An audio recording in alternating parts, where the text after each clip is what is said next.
അസ്സലാമു അലൈക്കും. ഇന്നത്തെ എൻ്റെ റെസിപ്പീസ് മില്ലറ്റ് കൊണ്ടുള്ളതാണ്. റോസോ മില്ലറ്റ് കൊണ്ടാണ് ആദ്യത്തെ റെസിപ്പി ഞാൻ ഉണ്ടാക്കുന്നത്. അതിനായി ഒരു ബൗൾ എടുത്ത് വെച്ചിട്ടുണ്ട്. അതിലേക്ക് 1 കപ്പ് അളവിൽ മില്ലറ്റ് എടുത്തിട്ടുണ്ട്. ആ മില്ലറ്റ് ഈ ബൗളിലേക്ക് ഇട്ട് കൊടുക്കാം. വളരെ ഹെൽത്തി ആയിട്ടുള്ള വിഭവങ്ങളാണ് ഇന്നത്തെ വിഭവങ്ങൾ. അരിയിൽ നിന്ന് മാറി മില്ലറ്റിലേക്കൊക്കെ മാറണമെന്നാണ് ഇപ്പം ഉള്ള ഡോക്ടേഴ്സ് പറയുന്നത്. അപ്പോൾ അതനുസരിച്ച് നമുക്ക് ബ്രേക്ക്ഫാസ്റ്റിനോ ഡിന്നറിനോ ഒക്കെ നമുക്ക് ഈ മില്ലറ്റിൻ്റെ ഓരോ വിഭവങ്ങൾ ഉണ്ടാക്കി കഴിക്കാവുന്നതാണ്. അപ്പോൾ ആദ്യം തന്നെ ഞാൻ ഉണ്ടാക്കുന്നത് മില്ലറ്റിൻ്റെ ദോശയാണ്. അതിനുവേണ്ടി ഒരു 1/2 കപ്പ് അളവിൽ ഉഴുന്ന് ചേർത്തിട്ടുണ്ട്. ഒരു പിഞ്ച് ഉലുവയും കൂടെ ചേർത്തിട്ടുണ്ട്. ഇനി ഇത് നന്നായിട്ട് കഴുകി വൃത്തിയാക്കി ഒരു 2-3 വെള്ളത്തിൽ കഴുകി 3-4 വെള്ളത്തിൽ കഴുകി ഇത് വൃത്തിയാക്കിയെടുക്കാം.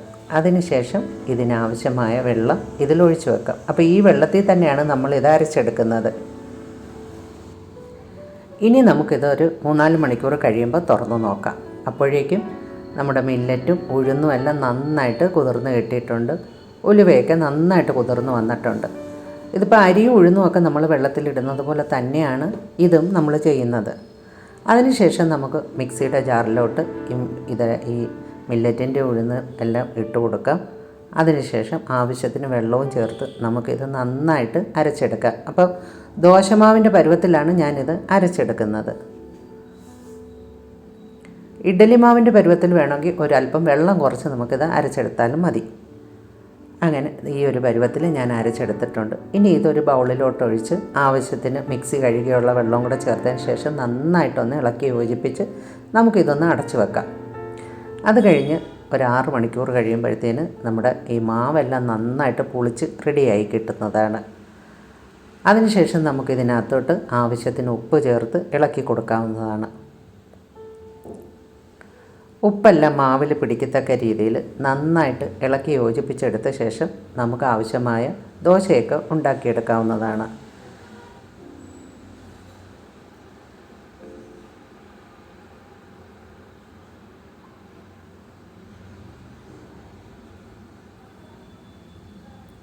ഉപ്പെല്ലാം ഇട്ട് മാവെല്ലാം ഇളക്കി യോജിപ്പിച്ചെടുത്തതിന് ശേഷം അതൊന്ന് മാറ്റി വെച്ചിട്ട് ഞാൻ ആദ്യമായിട്ടുണ്ടാക്കുന്നത് ചട്നിയാണ്. കാരണം ദോശ ചൂടോടെ തന്നെ നമുക്ക് കഴിക്കാവുന്നതാണ് ചട്നി ഉണ്ടെങ്കിൽ. അപ്പോൾ ഞാനിവിടെ ഉണ്ടാക്കുന്നത് ഗ്രീൻ ചട്നിയാണ്. അതിനായി ഞാൻ എടുത്തിരിക്കുന്നത് തേങ്ങ, മല്ലിയില, പച്ചമുളക്, പിന്നെ ഒരു കഷ്ണം ഇഞ്ചി, പിന്നെ എടുത്തിരിക്കുന്നത് പുതിനയിലയാണ്. പുതിന നമ്മുടെ വീട്ടിൽ തന്നെ ഉള്ള പുതിനയാണ് എടുത്തിരിക്കുന്നത്. പുതിനയിലയൊക്കെ നമ്മൾ വെളിയിൽ നിന്ന് വാങ്ങിച്ചുകൊണ്ട് വരുമ്പോൾ തന്നെ ഒരു ചട്ടിയിലോട്ട് കുറച്ച് നട്ട് വെച്ചാൽ അത് നന്നായിട്ട് പിടിച്ച് കിട്ടുകയും ചെയ്യും. നമ്മുടെ ആവശ്യത്തിന് നുള്ളിയെടുക്കുകയും ചെയ്യാം. അങ്ങനെ എടുത്ത പുതിനയിലയാണ് ഞാൻ ഈ ചട്നിക്ക് ഉപയോഗിക്കുന്നത്. അങ്ങനെ ഒരു മിക്സിയുടെ ജാറിലോട്ട് ഈ പുതിനയിലയും മല്ലിയിലയും 5-6 ചെറുള്ളിയും 2 പച്ചമുളകും 1 ഇഞ്ചിയും പിന്നെ ആവശ്യത്തിന് തേങ്ങയും ഉപ്പും എല്ലാം കൂടെ ചേർത്ത് നന്നായിട്ട് നമുക്കൊന്ന് ചതച്ചെടുക്കാം. ഒരുവിധം നന്നായിട്ട് ചതച്ചെടുക്കാം. പിന്നെ കടുക് വറുത്ത് ഒഴിക്കണമെന്നുള്ളവർക്ക് ഒഴിക്കാം. ഞാൻ ഇത് കടുവൊന്നും വറുക്കുന്നില്ല. നല്ല ഒരു ടേസ്റ്റ് ആയതുകൊണ്ട് തന്നെ കടുക് വറുക്കേണ്ട ആവശ്യമില്ല. അങ്ങനെ തന്നെ എടുക്കുന്ന ചട്നിയാണ് ഞാൻ ഈ ദോശയുടെ കൂടെ ഉപയോഗിക്കുന്നത്. അങ്ങനെ നമ്മുടെ സ്വാദിഷ്ടമായ ഗ്രീൻ ചട്നി ഇവിടെ റെഡി ആയിട്ടുണ്ട്. ഇനി നമുക്ക് ദോശ ചുട്ടെടുക്കാവുന്നതാണ്. അപ്പോൾ ഒരു ഇച്ചിരി ഉപ്പ് കുറവുണ്ട്. ആവശ്യമായ ഉപ്പും കൂടെ ഞാൻ ചേർത്ത് കൊടുക്കുന്നുണ്ട്.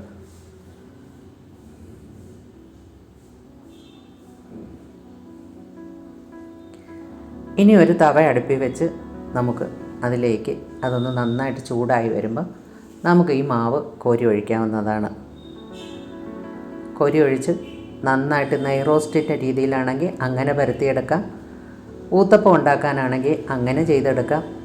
സാധാ ദോശയ്ക്കാണെങ്കിൽ അങ്ങനെയും ചെയ്തെടുക്കാം. അപ്പോൾ നമ്മുടെ രീതിക്കനുസരിച്ച് നമുക്ക് ഈ ദോശ ഏത് ദോശ വേണമെങ്കിലും നമുക്ക് ഈ മില്ലറ്റിൽ ചെയ്ത് കഴിക്കാവുന്നതാണ്. അപ്പം ഞാനിവിടെ ഒരു സാധാ ദോശയും ഒരു ഊത്തപ്പവുമാണ് കാണിക്കുന്നത്. നല്ല മുരിച്ചെടുത്ത സാധാ ദോശ അല്പം നെയ്യും കൂടെ പുരട്ടി ഞാനിത് ഇവിടെ ചുട്ടെടുക്കുന്നുണ്ട്.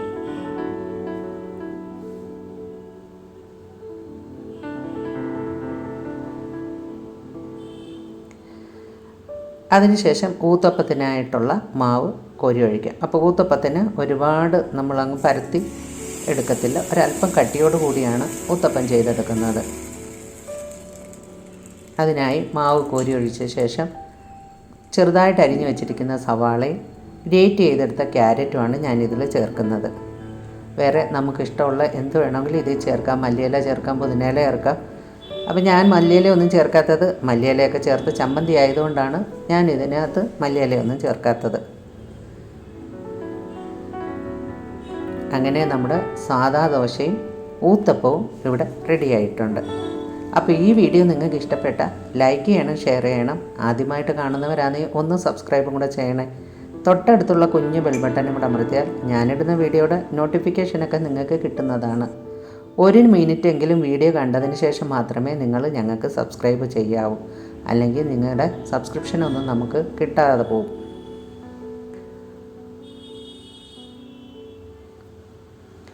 അപ്പോൾ നമ്മുടെ ഊത്തപ്പവും സാദാ ദോശയും റെഡി ആയിട്ടുണ്ട്. ഇനി നമുക്ക് ഇത് ചട്നിയുടെ കൂടെ ഉപയോഗിക്കാവുന്നതാണ്.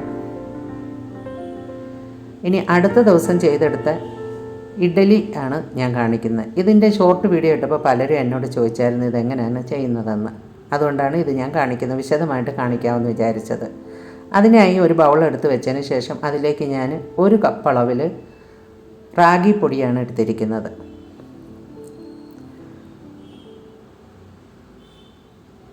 റാഗിപ്പൊടി എടുത്ത ശേഷം ഒരല്പം വെള്ളം ഒഴിച്ച് നമുക്കിതൊന്ന് കലക്കിയെടുക്കാം. അപ്പോൾ ഒരല്പം വെള്ളം മാത്രം ഒഴിക്കുക, കാരണം ഇത് റാഗി ഇഡ്ഡലിക്ക് വേണ്ടിയിട്ടാണ്. അതുകൊണ്ട് ഒരല്പം വെള്ളം മാത്രം നമുക്കിത് കലക്കിയെടുക്കാം. അപ്പോൾ ഞാൻ ഉഴുന്നരച്ച മിക്സിയുടെ ജാറിലെ വെള്ളമാണ് ഇതിനകത്തോട്ട് ചേർത്ത് കൊടുക്കുന്നത്. അപ്പോൾ ഇതിനായി ഞാൻ ഒരു 1/2 കപ്പ് ഉഴുന്ന വെള്ളത്തിൽ ഇട്ടിട്ടുണ്ടായിരുന്നു. അത് കുതിർന്നതിന് ശേഷം നന്നായിട്ട് അരച്ചെടുത്ത് മാറ്റി വെച്ചിട്ടുണ്ട്. ഇതിപ്പോൾ റാഗി പൊടി ആയതുകൊണ്ടാണ് ഞാൻ ഇങ്ങനെ ചെയ്യുന്നത്. അല്ല, റാഗിയാണ് നമ്മൾ കുതിർക്കാൻ എടുക്കുന്നതെങ്കിൽ റാഗി വെള്ളത്തിലിട്ട ശേഷം മില്ലറ്റ് ചെയ്തതുപോലെ തന്നെ അതിനകത്തോട്ട് ഉഴുന്നിട്ട് അരച്ചെടുക്കുക. ഉഴുന്നിട്ട് കുതിർന്നതിന് ശേഷം അരച്ചെടുക്കാവുന്നതാണ്. ഇതിപ്പോൾ പൊടി ആയതുകൊണ്ട് പൊടി ഞാൻ കലക്കിയെടുത്തതിന് ശേഷം ഉഴുന്ന് അരച്ച് ഇതിനകത്തോട്ട് ചേർത്ത് കൊടുക്കുകയാണ്. അതിനായി ഞാൻ അരച്ചെടുത്ത ഉഴുന്നാണ് ഈ ബൗളിലിരിക്കുന്നത്. ഇനി ഇത് നമ്മൾ ഇതിനകത്തോട്ട് ചേർത്ത് കൊടുക്കാം. അല്ലെങ്കിൽ നമ്മൾ സാദാ ദോശയ്ക്കോ ഇഡ്ഡലിക്കോ ഒക്കെ ഉഴുന്ന് അരയ്ക്കുമ്പോൾ കുറച്ച് ഉഴുന്ന് കൂടുതലിട്ട് അരച്ച് മാറ്റി വെച്ച് കഴിഞ്ഞാൽ നമുക്കിതുപോലെ ഡിന്നറിനൊക്കെ നമുക്കിതുപോലെ ഷുഗർ പേഷ്യൻറ്റിനൊക്കെ വേണമെങ്കിൽ ഇങ്ങനെയുള്ള റാഗി മാവിൻ്റെ ഇഡ്ഡലിയോ ദോശയോ ചെയ്ത് കൊടുക്കാവുന്നതാണ്. ഇനി അതും ഒന്ന് പുളിച്ചെടുക്കാൻ വേണ്ടിയിട്ട് നമ്മൾ മാറ്റി വെച്ചിട്ടുണ്ട്.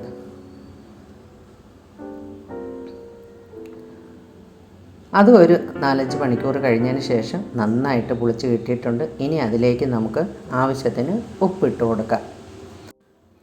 ഉപ്പെല്ലാം ഇട്ട് നന്നായിട്ട് ഇളക്കി യോജിപ്പിച്ച ശേഷം ഇഡ്ഡലി തട്ടിലോട്ട് നെയ്യോ എണ്ണയോ ഒക്കെ പുരട്ടിയ ശേഷം നമുക്കതിലേക്ക് ഈ ഇഡ്ഡലി മാവ് ഒഴിച്ചു കൊടുക്കാവുന്നതാണ്. ഇതിൽ വേണമെങ്കിൽ നമുക്ക് പുതിനയിലയോ മല്ലിയിലയോ കറിവേപ്പിലയോ ക്യാരറ്റ് ഗ്രേറ്റ് ചെയ്തോ ഒക്കെ ചേർക്കാവുന്നതാണ് ഈ ഇഡ്ഡലിക്ക്. അപ്പോഴും ഇഡ്ഡലിക്ക് നല്ല സ്വാദായിരിക്കും. ഇതിപ്പോൾ ഞാൻ ഒന്നും തന്നെ ചേർക്കുന്നില്ല, ചേർക്കാവുന്നതാണെന്ന് ഞാൻ പറഞ്ഞു തരികയാണ്.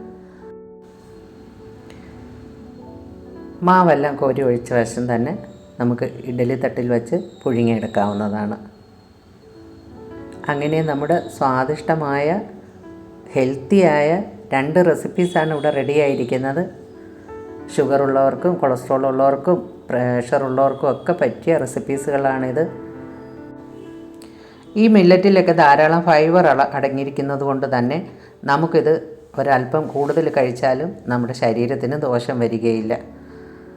പിന്നെ വളരെയധികം ഹെൽത്തിയാണ്, ധാരാളം വൈറ്റമിൻസ് അടങ്ങിയതാണ്. മില്ലറ്റ് ധാരാളമായിട്ട് ഉപയോഗിക്കുന്നവർക്കും സ്ഥിരമായിട്ട് ഉപയോഗിക്കുന്നവർക്കും എന്നും ചെറുപ്പമായിട്ടിരിക്കാനും സാധിക്കുന്നതാണ്. ആരോഗ്യ സംരക്ഷണത്തിൻ്റെ ഭാഗമായിട്ടും നമുക്ക് ഈ മില്ലറ്റ് ഉപയോഗിക്കാവുന്നതാണ്. ഇനിയൊരു വീഡിയോ ആയിട്ട് കാണുന്നവരെ ബൈ.